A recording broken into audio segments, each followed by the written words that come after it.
দেখে তো বুঝতেই পারছেন ইনি একজন মুসলিম, ইসলাম ধর্মের অনুসারী। ইনি কি বলছে সুন্দর করে শুনুন।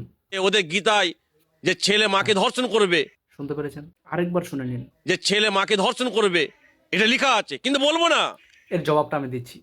প্রথমত বলিনি, কোনো ধর্ম বা কোনো জাতির, কোনো গোত্রের, কোনো বিশেষ কোনো কিতাবকে যদি অবমাননা করা হয় বা গ্রন্থকে যদি অবমাননা করা হয়, তাহলে অবশ্যই সেই জাতি বা গোত্রের, সেই ধর্মের লোক সেটার প্রতিবাদ করতে পারে। তাদের ধর্মগ্রন্থ অবমাননায় তাদের মনোভাবে আঘাত লাগতেই পারে।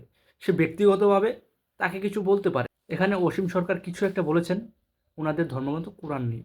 তো অবশ্যই তিনি পাল্টাভাবে ব্যক্তিগতভাবে তাকে কিছু বলতে পারেন, নাকি সে আমাদের ধর্মগ্রন্থ নিয়ে কুরুচিপূর্ণ মন্তব্য করবে?